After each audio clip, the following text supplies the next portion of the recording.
From the time an American child reaches the 6th grade, they are taught that the key to success in life is to do well in high school so that they can get accepted to the best possible college. The better grades they get in high school, the better college they will have an opportunity to get into.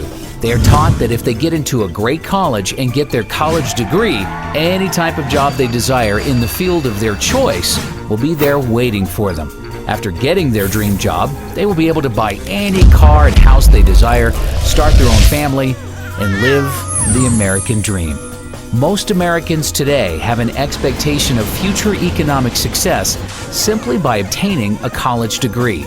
The entire purpose of elementary school is to prepare students for high school, and the entire purpose of high school is to prepare students for college. In fact, the U.S. now has hundreds of private college preparatory high schools that, at a cost of $25,000 per year, are supposed to increase students' chances of getting into a top-tier college. Students are taught to believe that if they don't go to college, they will be on a path to nowhere and will have no chance of ever building a successful career. Government regulations like No Child Left Behind have left grade and high schools in shambles. Instead of teachers having the freedom to think outside the box and use creative techniques to prepare their students for the real world, they are forced to be narrow-minded and teach with worthless information that will never help their students have successful careers. Today, there are no high schools left in America that teach students the knowledge necessary to start their own business, invent their own product, or even how to use the internet and other free resources to become educated about things without attending college.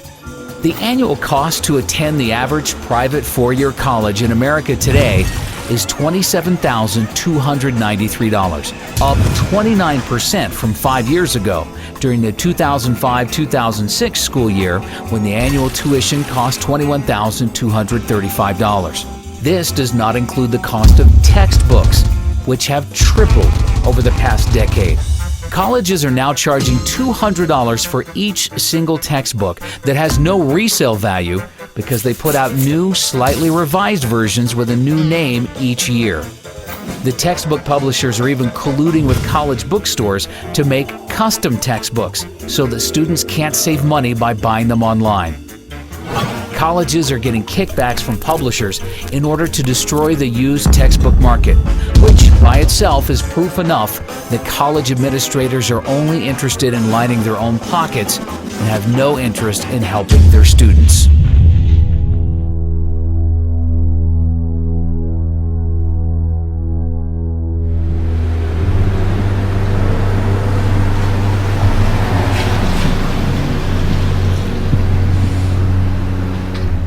You have to have a certain kind of brain to understand the dead language that they write in textbooks. But they brainwash you from a little kid up so that you buy into the system and you get good grades and you study hard and then you become a member of the total system. No freedom. You don't know how to think, because they told you how to think their way. College tuition has seen 5.15% annual price inflation over the past 5 years. This is despite the fact that U.S. real estate prices are down 26% from their peak in July of 2006, and the Dow Jones is down 18% from its peak in October of 2007. Even oil is down 38% from its peak in July of 2008. During the financial crisis of 2008, Americans lost $10.2 trillion in paper wealth, and college is the only thing in America, besides the cost of health care, that did not at least temporarily decline in price. Inflation has made it impossible.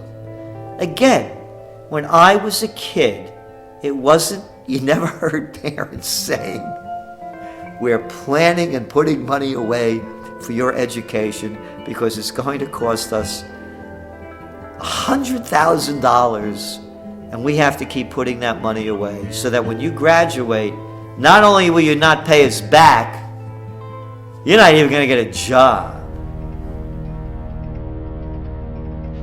Over just a 2-year period from December of 2007 through December of 2009, 8,363,000 jobs in America were lost, or 6.1% of total jobs.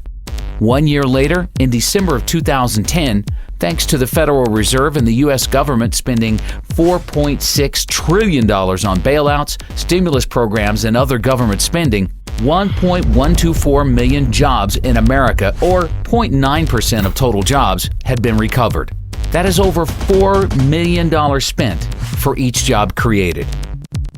As we move deeper into this Great Recession, that we believe as inflation continues to skyrocket, the reality of a Great Depression will come in, because people will realize that all that worthless money you have can't buy you much of anything.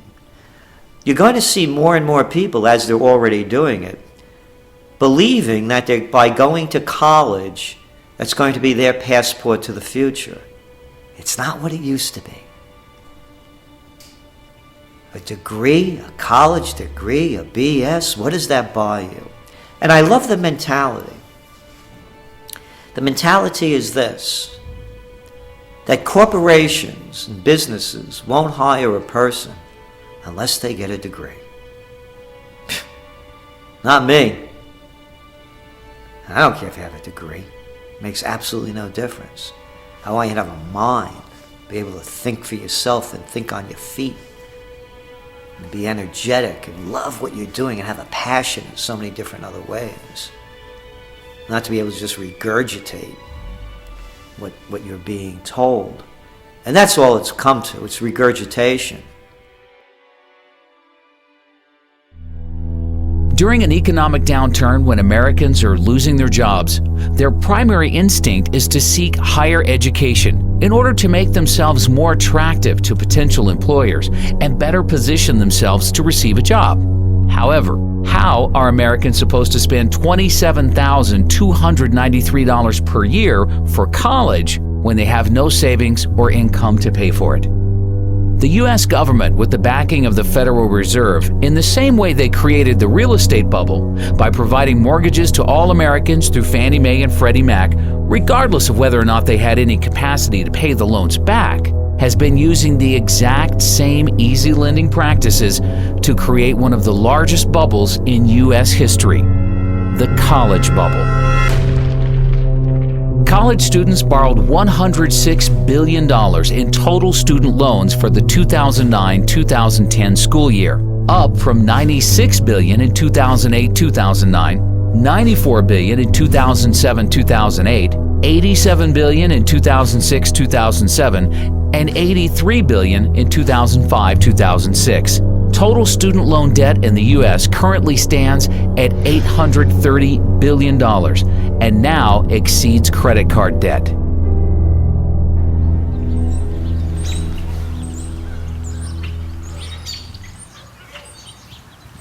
I was so pro-education. That's all I wanted in my life was an education. And you know, I'd like to still be pro-education, right. But to put anybody through what I've been through, no. Really, in my case, the education, I think, really ruined my life. Right. So, I mean, I would have been better off if I just would have gone to work at, you know, McDonald's or something, actually. So, That is unbelievable. because this is a debt I can never get over.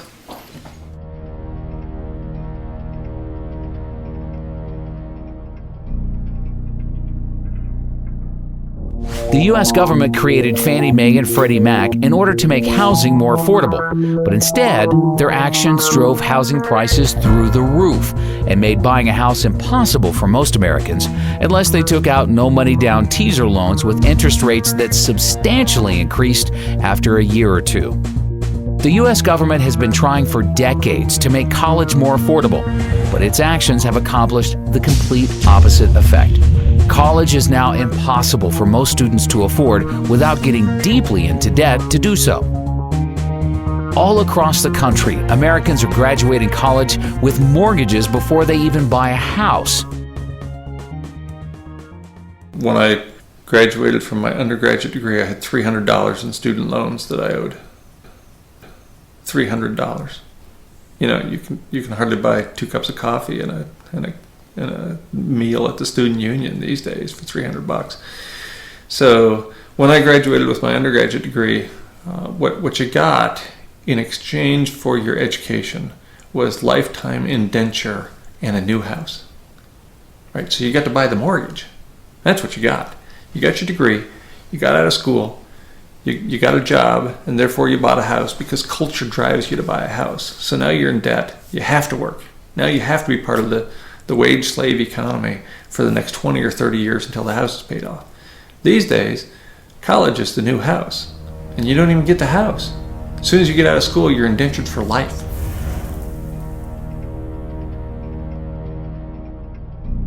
When you started taking out loans, what kind of debt did you end up getting into, and how much have you been able to pay off, and how much do you still have? When I walked out of dental school, I was $136,000 in debt, and I have paid in close to $100,000 right now. They say I owe $300,000, so I still have quite a bit, obviously, that I can't manage anymore. And I've done everything I can to try to manage it, but it becomes unmanageable at a certain point. One of the loans, the HEAL loan, was a health occupation loan, and when that defaulted, then I can no longer see Medicare or Medicaid patients. So I'm very selective of where I can even work anymore. Wow. Because it ties my hands. If I wanted to go into indigent care or one of the free clinics or something, I couldn't. Right. When I was first told this, I was told by my attorney that I would not get Medicare or Medicaid. I said, well, okay, there's not much I can do. And for many years, that's what I believed, because that's what he thought it meant. Well, comes to find out, that's not what it was at all. It was that I was not able to work on patients in Medicare or Medicaid. And so when I went to work for this place that I'm working, I thought we were fine because we don't take them. Well, there happens to be some federal employees that now I can't see. I didn't even realize that. And so when we realized it, the office manager sent a note to them and said, what's the deal? And they said, well, she knows all about this. No, I don't know about it, neither do the attorneys, and neither does anybody else. I mean, these laws are so vague, it's just amazing. So now I have to watch who I see. And fortunately, my employer has worked with me, or I would be out of a job, basically. But they're very vague, and they keep you in the dark. They don't really try to help you or figure any of this out. They don't work with you. I know there's the new income-based repayment, but I don't fall into any of that, So I don't know. I just don't want to see it happen to anybody else. Right. That's my problem. There's no compassion there. There's no none. help. No help, no compassion, nothing. They're just vultures.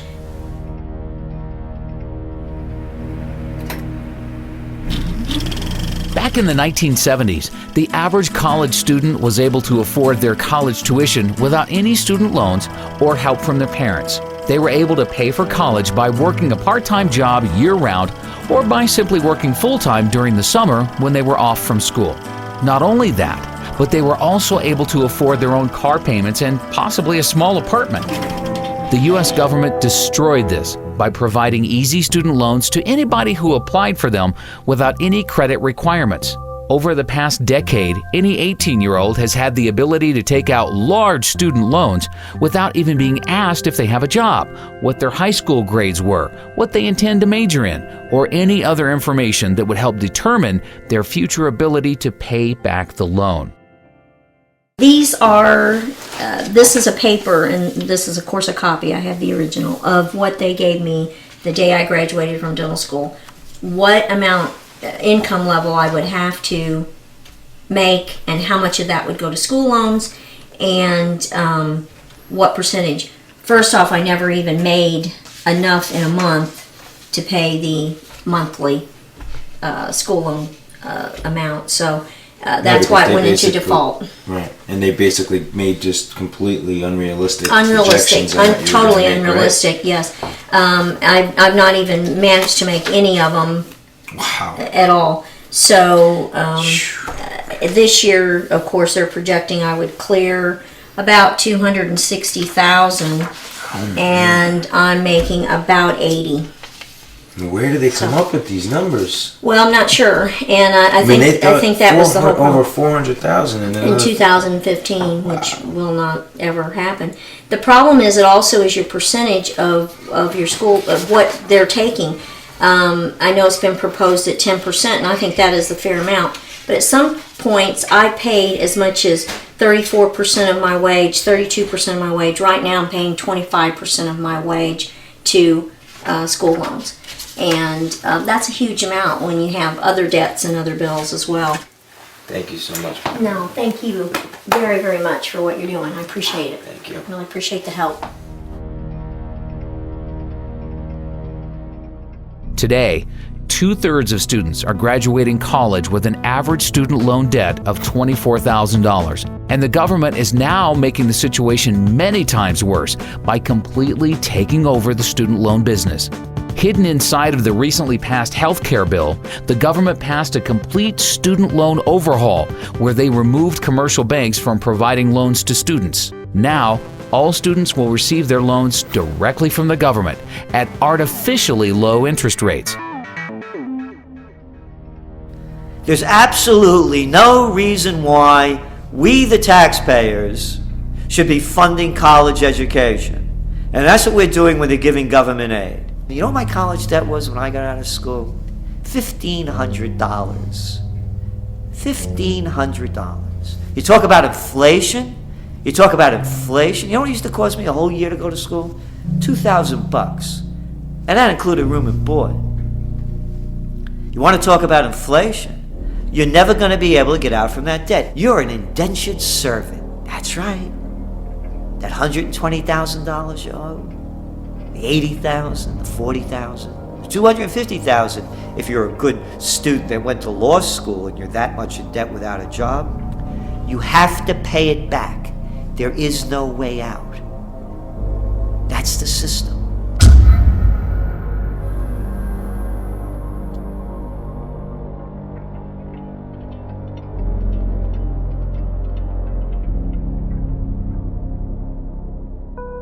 One of the unintended consequences of the Wall Street bailouts of 2008 is that now most American students believe that if they take out loans to attend college but can't find a job to pay them back, they will be bailed out by the government and have the loans forgiven. NIA believes this is indeed what will ultimately happen, and therefore it will be U.S. taxpayers who end up paying for the artificially inflated, sky-high tuitions for all college students who can't or choose not to repay their loans. It won't only be taxpayers who suffer. All holders of U.S. dollars worldwide will ultimately pay for everybody's student loans, as the Federal Reserve is likely to print the money to make up for these bad debts, which will lead to hyperinflation and a worthless U.S. dollar. Many students are outright abusing the system. Although government student loans get sent directly to the college or university to pay for a student's tuition, private student loans that are guaranteed by the government usually get sent directly to the student in the form of a check. NIA has been hearing countless reports of students using this free student loan money to buy food, electronics, clothing, jewelry, even cars.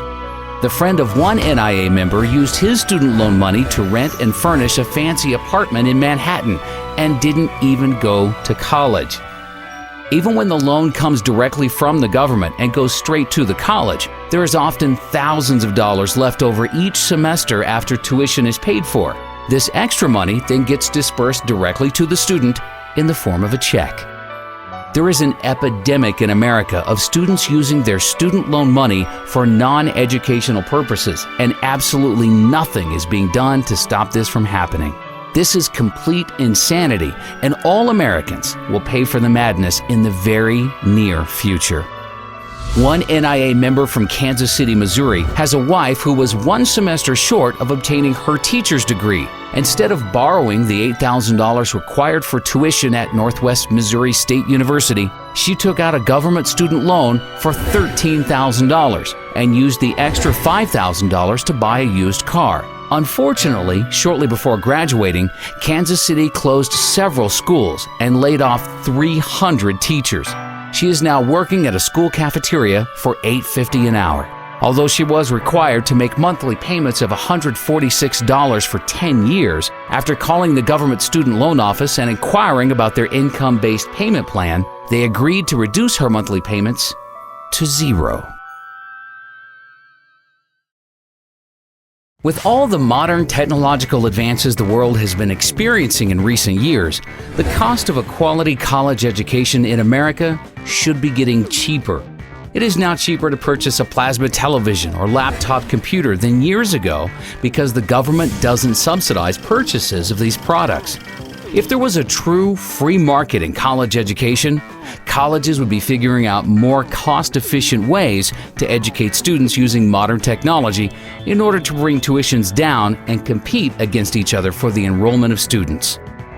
By guaranteeing student loans and providing too much financial aid to students, the U.S. government destroyed the free market in college education. One NIA member who is 50% owner of a private vocational school tells us that he is legally forced to raise tuitions every time the government raises financial aid to students. The government's 90-10 rule mandates that at least 10% of a private for-profit college's income comes from non-federal government sources. Therefore, private for-profit colleges must keep raising tuitions to stay within the 90-10 rule. The government needs to get out of the education business completely and allow private banks to re-enter the market and compete against each other in order to offer loans at reasonable interest rates to students who will have the best ability to pay them back. The reality is, the majority of the students who qualify for loans today from the government would no longer qualify. But this will force colleges to either bring down their expenses in order to charge affordable tuitions or close their doors for good. Colleges in America spent $10.7 billion on construction projects in 2009, down from an average $14.7 billion spent per year from 2005 to 2007, but still very excessive. Colleges have recklessly spent to build new libraries, gyms, sports arenas, housing units, etc., all for the purpose of impressing potential students and their families. None of these projects have added anything to the quality of college education in the U.S. Many colleges have very large levels of debt they undertook to build new construction. With most college endowment funds being crushed in recent years due to collapsing real estate and stock market prices, many colleges have very poor balance sheets that won't be able to withstand the slightest drop in enrollments. Jocks! Grown-up jocks! Excuse me, they're coaches now. Hey, coach. Making millions of dollars. For what does this have to do with education? What a waste. What a waste. 2-bit universities fielding baseball teams, football teams, basketball teams. For what? To entertain the kids? Yeah, you could do this if you're a very rich society and you have the money to waste. But not during a great recession. And not as the median household income of the country continues to decline. And not as you're sending all of these kids to get degrees in worthlessness, because that's what these university degrees are, a lot of them. It's a waste of money, it's a waste of energy, and it's an affront to anyone who really wants to think seriously about an education, because it has nothing to do with the NCAA. We are sort of seeing the perfect storm. We have seen all this construction in the past few years, and if you're a college president, putting your name on a building is quite nice. But you are not there, you probably have moved on somewhere else while your name is on the building, but now the operation and maintenance costs are now falling due. And that was never part of the original bond issue, so now we have all these facilities coming online. Students, are being stressed financially, parents are being stressed financially, tuition is going up like crazy. Even those schools that are lucky to have endowments, typically they're not having the return they used to have in the old days. So there is just this tremendous culmination of things all coming together that is just going to just stress the system completely. We just saw that there were even riots in UCLA when they saw a 32% increase in tuition. I mean, do you think that we'll start to see a lot more, riots and students getting angry at these tuition prices? I would love to see a little more activism on the part of my students. I think they have been taking this now for such a long time that maybe it's just part of the scenery now, and they're not really worried about it anymore. And I also think a person that's 20 years old, 22 years old, does not realize the implications of not being able to escape student loan debt. When I was in my high school years, at that time, many people were going to college, borrowing the money to go as far as all the way through medical school. And when they graduate from medical school or law school, they would simply just up and declare bankruptcy. But in its wisdom a few years ago, as you probably know, Congress changed those rules in that you can no longer discharge student loan debt through bankruptcy. And now, even if you happen to make it to Social Security and you still owe them money, they're going to come after your Social Security check, if it exists, which I don't think it will. With NIA projecting all U.S. interest rates to rise dramatically over the next few years to multi-decade highs, many colleges will likely be forced to double or triple their average tuition inflation rate to 10 or 15%, just to cover rising interest payments. As the word spreads about this documentary and Americans become educated to the truth, more and more students will wake up to the fact that college education is the largest scam in American history. We are about to reach a point where students say enough is enough and refuse to pay higher tuition prices. There are currently a total of 4,168 public and private 2- and 4-year colleges in the U.S. In the near future, as the U.S. dollar begins to collapse and American families are forced to spend more than 30% of their income on food, we expect to see a sharp contraction in the number of colleges in America. NIA conservatively believes 20% of American colleges will close by the year 2020. Of the colleges that remain open, NIA projects an average decline in enrollments by the end of this decade of between 15 and 30%. In fact, enrollments by American students in each college could decline by as much as 50%, with Chinese students using their soon-to-be strong yuan to become educated in the U.S. and price American students out of the market. NIA also projects for most colleges to reduce their faculty sizes by between 25% and 40%, which will mean larger class sizes and a further decline in the quality of education. If we were doing such a wonderful job and producing such geniuses coming out of universities, you think we'd be in the problems that we're in now? Do you think that we would be among the most unhealthy nation of people in developed nations? Do you think that we would be gobbling down junk food? Do you think that we would be prescription drug addicts as a society? Do you think that we would be in the greatest recession that's heading toward the greatest depression? Do you think we would be in Iraq and wasting trillions of dollars fighting losing wars in Afghanistan and now in Pakistan? Do you think that we would have presidents and senators and congressmen and legislators of such low mentality that we have now?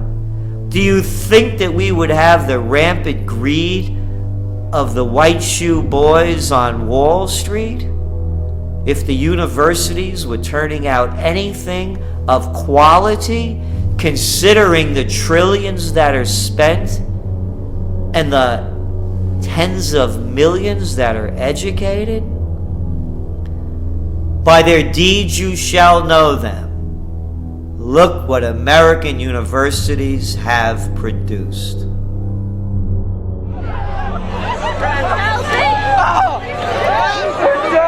The simple truth is, any American high school student who has any savings put away that they are planning to spend on college would be much better off simply investing this money into physical silver. A senior in high school with $30,000 in savings who buys physical silver today will likely have enough money to buy the median U.S. home 4 years from now. while all of their friends will be graduating college with no job or money to buy a house, but will be stuck with hundreds of thousands of dollars in debt and a worthless piece of paper called a college degree. How worthless is education? Let me count the ways in my worthless college degree. Worthless. That's what a college degree is worth. Here's my worthless law degree. Equally as worthless. Here's my worthless license to practice law. Worthless. And here's my worthless computer science degree. Also worthless. That's the value of education.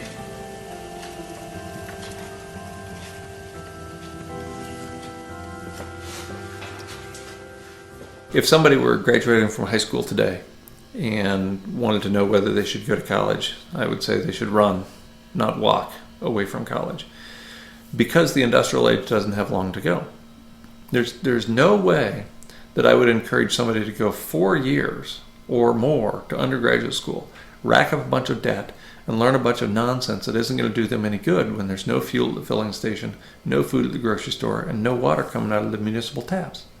Well, why would you go to college to go into a huge amount of debt to get nothing in return, not even something that might facilitate your survival, much less your ability to thrive? So at this point, at this late era in the industrial economy, I wouldn't encourage anybody to go to college. It hasn't been a very good deal for quite a while, and it certainly is a really bad deal now. I confer upon you the degree for which you have worked so hard, with all the rights, privileges, and responsibilities thereto. Congratulations.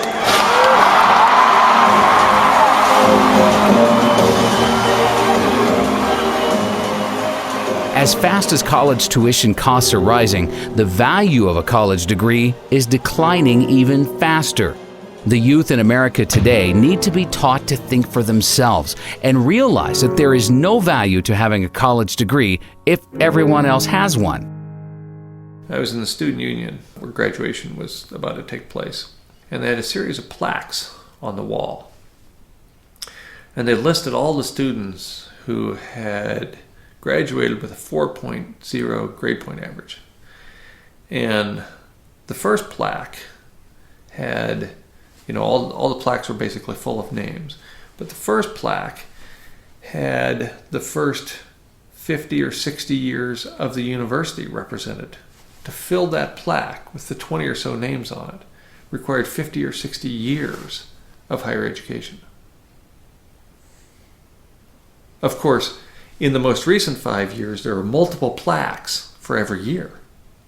We're churning out 4.0 students at the rate of a couple hundred a year. That used to mean something. If you're the only person that in the first 40 years of the history of the institution to have a 4.0, that's meaningful. Now everybody's a 4-point student.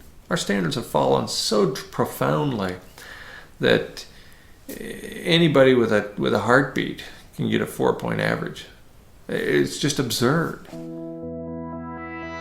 The U.S. Bureau of Labor Statistics reported in April of last year that as of October 2009, 70.1% of 2009 high school graduates were enrolled in colleges or universities, an all-time high since they began keeping this statistic, and up from 68.6% of 2008 high school graduates enrolling into college. In other words, there is no longer anything special about a college degree in America if 70% of everybody else is also attending college to receive one. NIA is working hard to ensure that it will soon become common knowledge in the U.S. that a college degree gives you no advantage over the rest of the population. When Americans finally learn the truth, the college bubble in America will burst.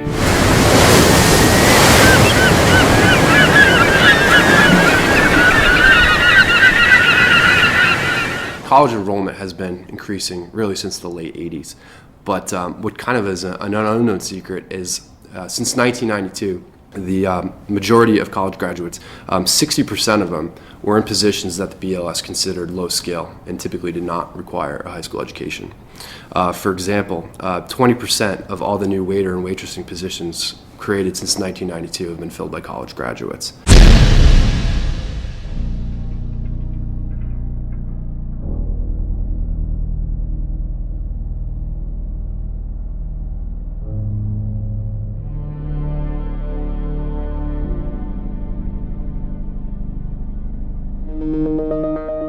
Of the 29.9% of recent high school graduates not in college, 70% of them were able to successfully find jobs without a college degree. These Americans are already building important workforce experience, which NIA considers to be far more valuable than any piece of paper.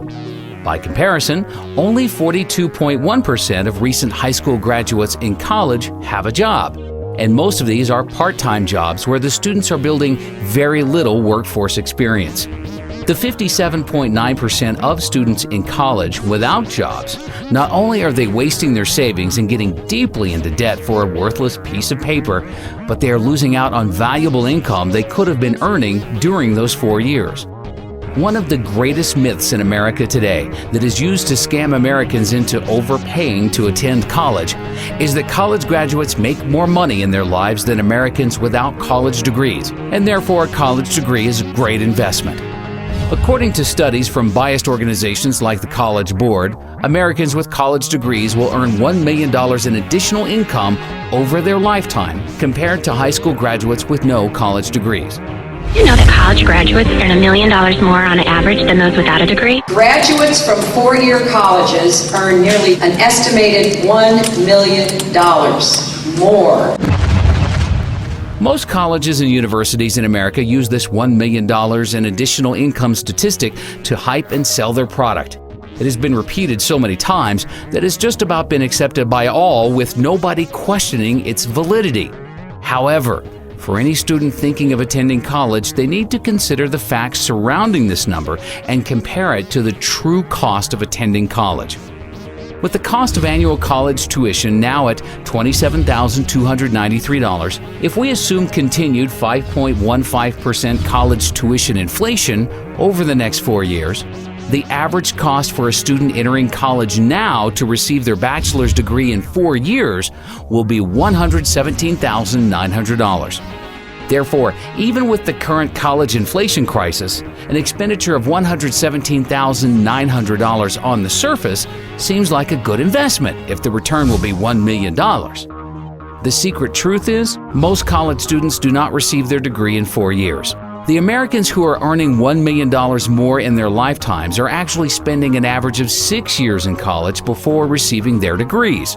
Therefore, assuming continued 5.15% college tuition inflation for years 5 and 6, the total cost for the average student's degree in order to earn their $1 million in extra income will be $186,349. For those who borrow that full amount and pay it back over 10 years at a 6% interest rate, the additional interest expense would be $61,914, bringing the total cost of the degree up to $248,263. Then you need to consider the matter of lost income. The average high school graduate who finds an entry-level job without a college degree earns $35,400 per year over the first 6 years. For the majority of college students who don't have jobs, they are losing $212,400 in income over their 6 years in college. Combining the expected cost to attend college for 6 years with potential interest expenses and lost income, and now we are at a total cost of $460,663, all for the hope of earning an extra $1 million over a lifetime. Another important fact is, all of the reports that show $1 million in extra income for college graduates over high school graduates include students who receive GEDs as being high school graduates. Most GED recipients weren't motivated enough to graduate high school and therefore shouldn't be included in these statistics as real high school graduates. NIA believes GED recipients are unfairly skewing down high school graduates' average incomes. Also, the simple truth is, some Americans are just more motivated than others to make money and have successful careers. Somebody who wants to earn a high income usually goes to college because they have been suckered into believing it offers them the greatest ability to do so. Whereas most Americans who don't attend college don't have as strong a desire to have a successful career. 95% of college graduates interviewed by NIA with annual incomes above $200,000 tell us that their college degrees had absolutely nothing to do with their business success.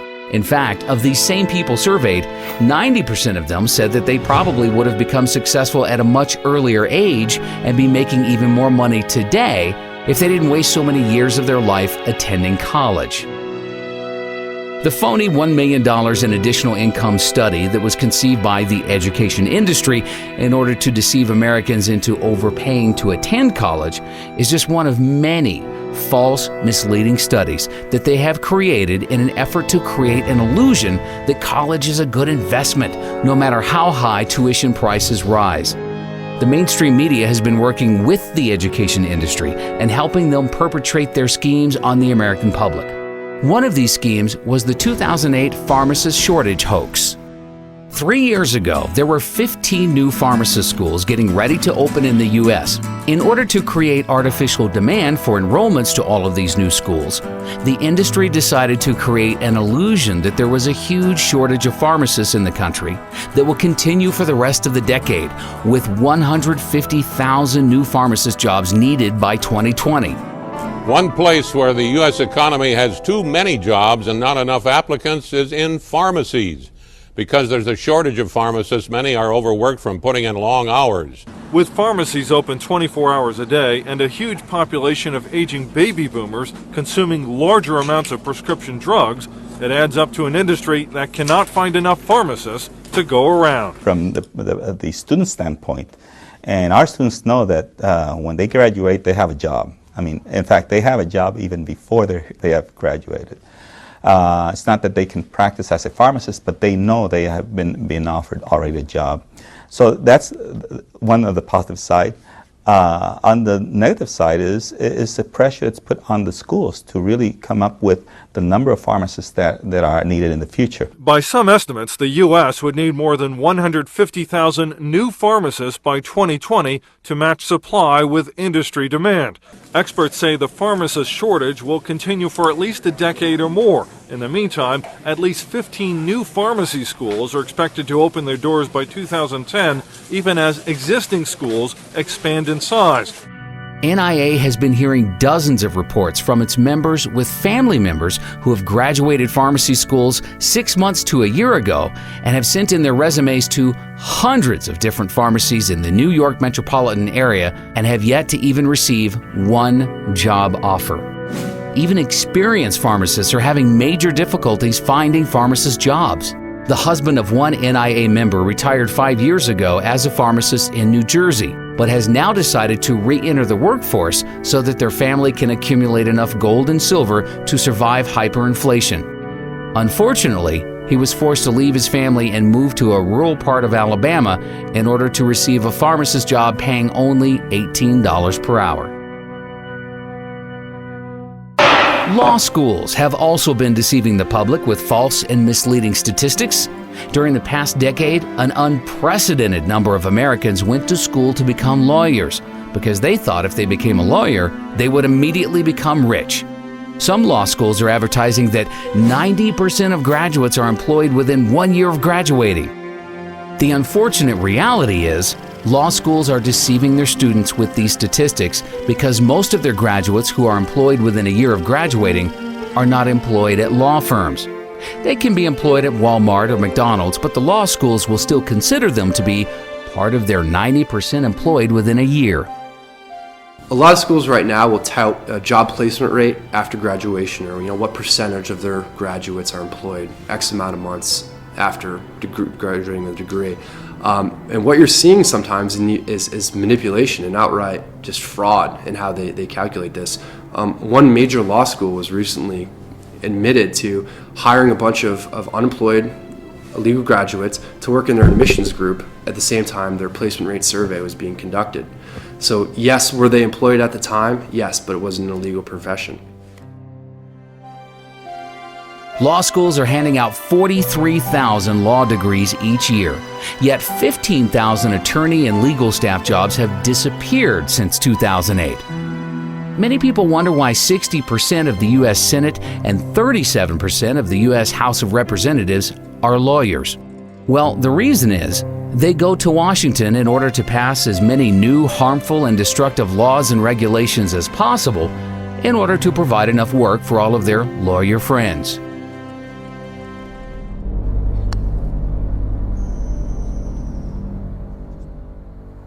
So I decided to go to law school. I went to Chapman University School of Law. I graduated in 2005 and passed the bar in 2005, July of that year.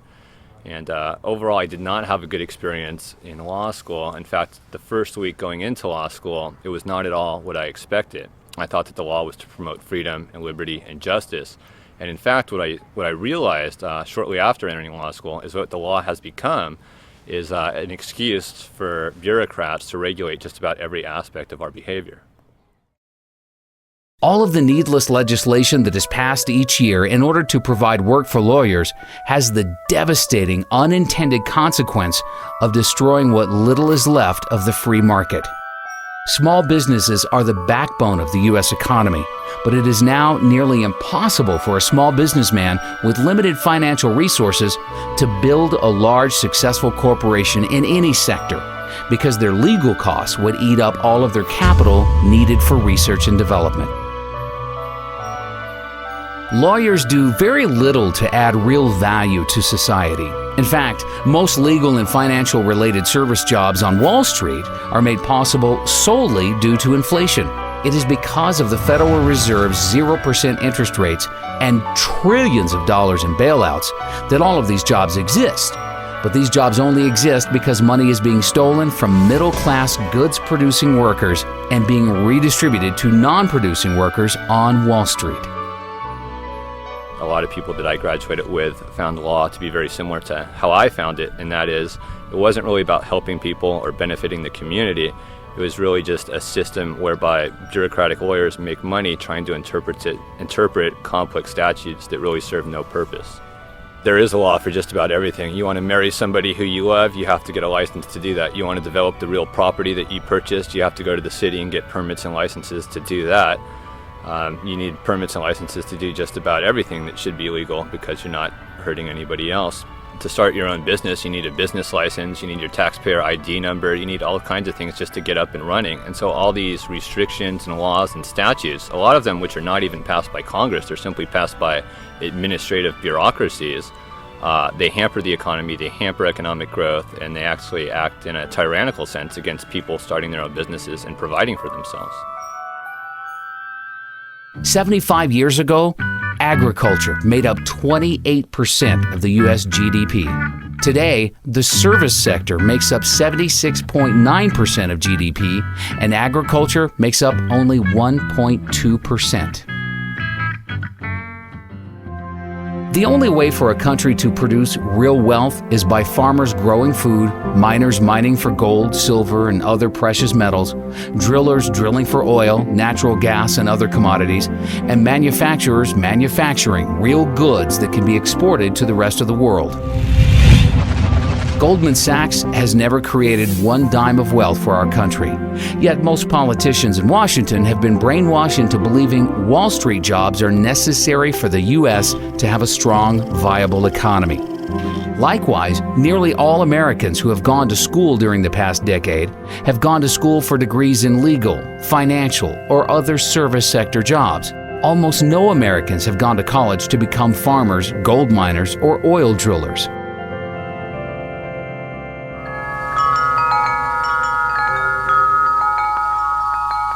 You can go to college and learn from somebody that doesn't have a farm, and they'll give you an ag business degree.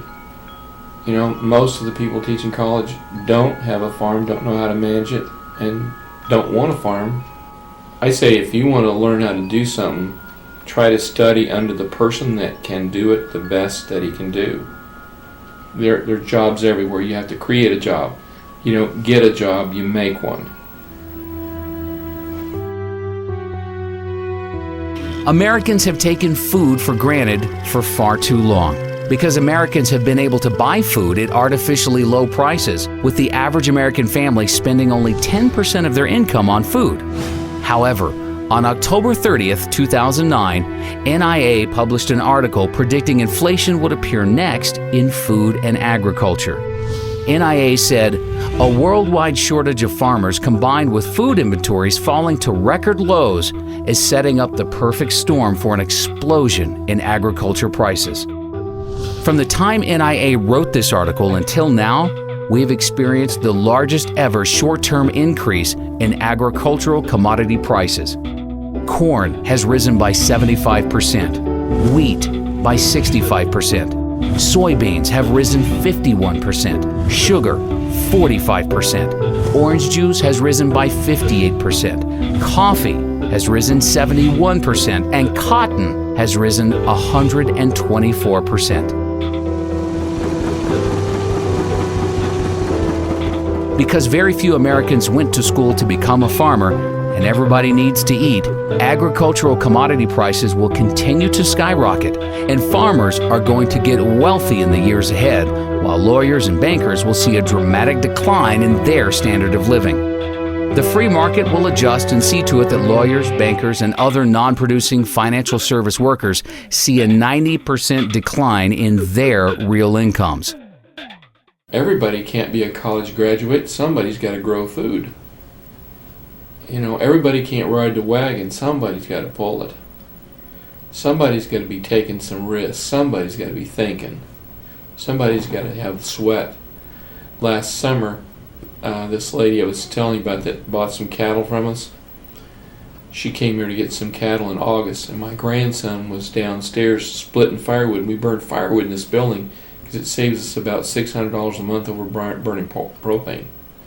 So my grandson was cutting firewood, and he was swinging the axe down here and splitting logs. And it was August, and it was about 95 degrees, and she came in here to sit down, and she says, there's a kid down there cutting firewood. Said the sweat's dripping off of his nose. Said, what'd he do wrong? He didn't do anything wrong. It's his job. He's cutting firewood. That's her grandson. He's 14. You know, he'll cut, 6 cords of firewood a day. That's what he does.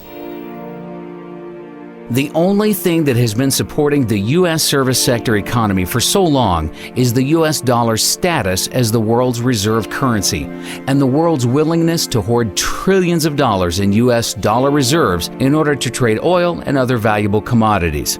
The U.S. dollar became the world's reserve currency because it was backed by gold and the U.S. had the world's leading manufacturing base. Today, the U.S. dollar is a fiat currency that is backed by nothing, and our manufacturing base has been rapidly deteriorating, with most of the products the world buys now made in China and other Asian countries. The Federal Reserve just announced that it will print another $600 billion, which will dilute the purchasing power of the U.S. Treasuries held by our creditor nations and cause them to soon abandon the U.S. dollar as the world's reserve currency. The entire U.S. economy is a Ponzi scheme that is dependent on the rest of the world continuing to buy larger amounts of U.S. treasuries. Pretty soon, not only will the world stop buying our treasuries, but they will dump the treasuries they already own. All of our deficit spending will have to be paid for by outright money printing. Although the government and media would like you to believe the U.S. economy is going through a recovery, the truth is, the U.S. economy is on life support.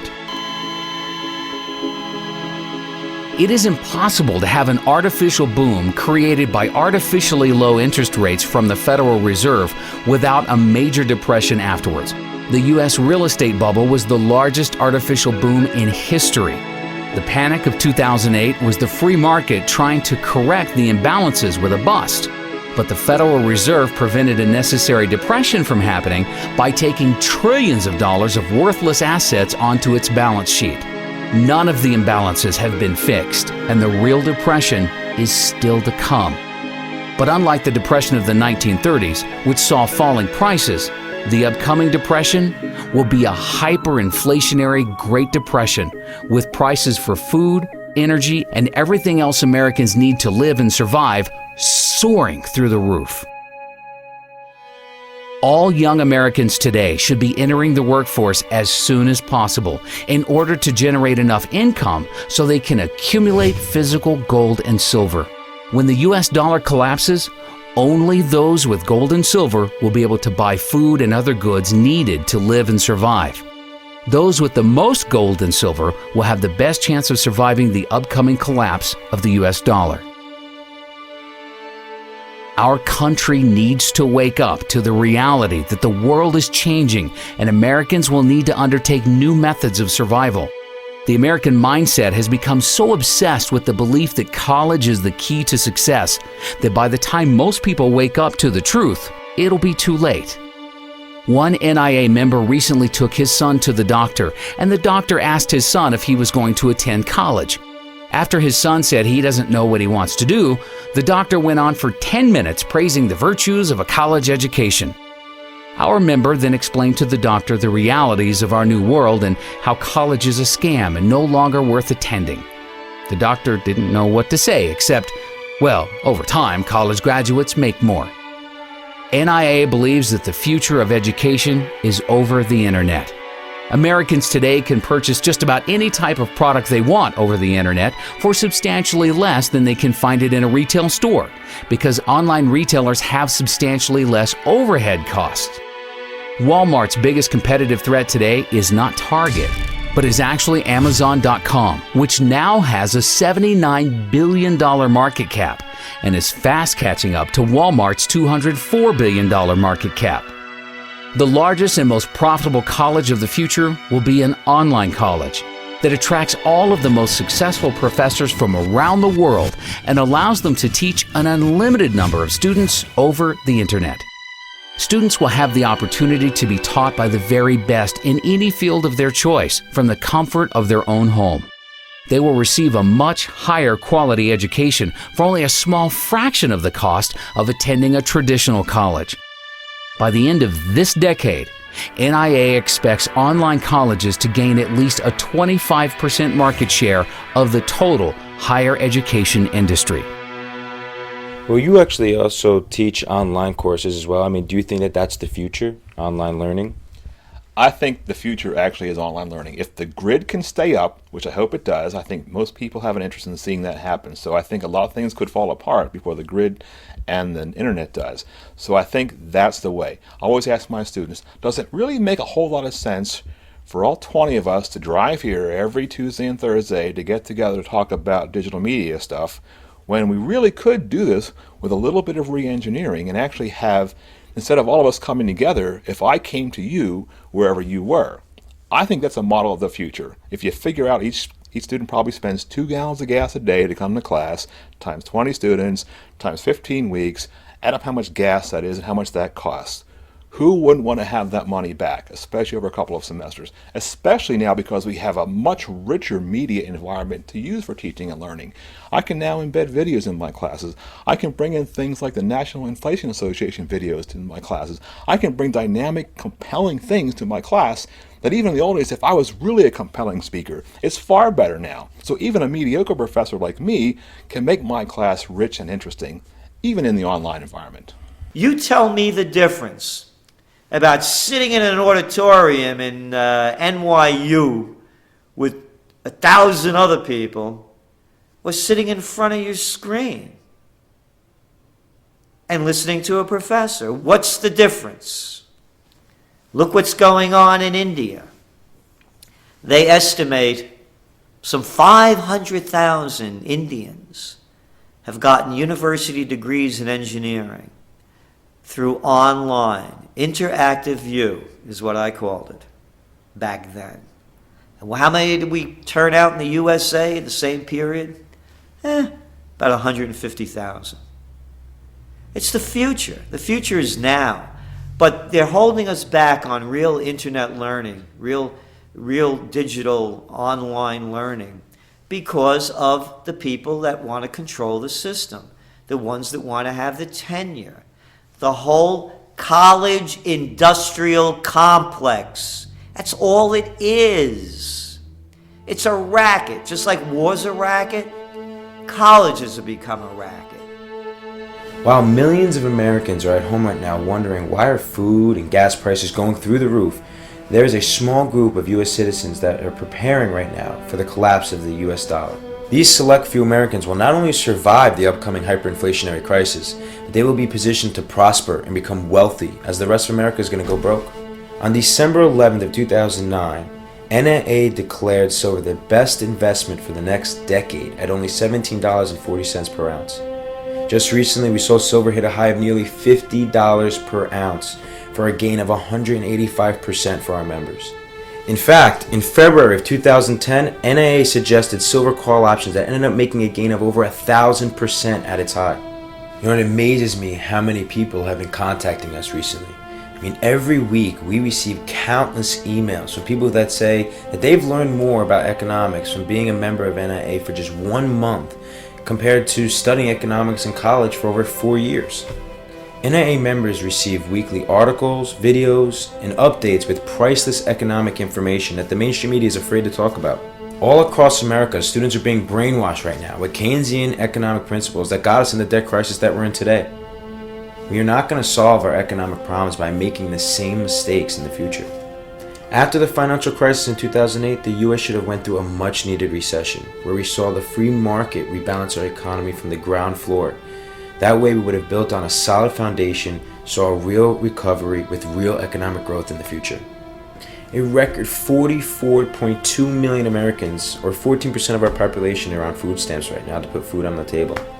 I mean, with the government about to go bust, these entitlement programs are a thing of the past.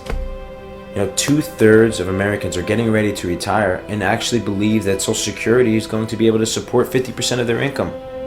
I mean, let's face it, retirement in America is also going to be ancient history. Even Americans that have millions of dollars in the bank will soon go broke. The new wealthiest class of Americans are going to be the ones that become educated and start learning about the truth about our U.S. economy. Start thinking for yourself. Sign up and become a member of NIA for absolutely free at inflation.us.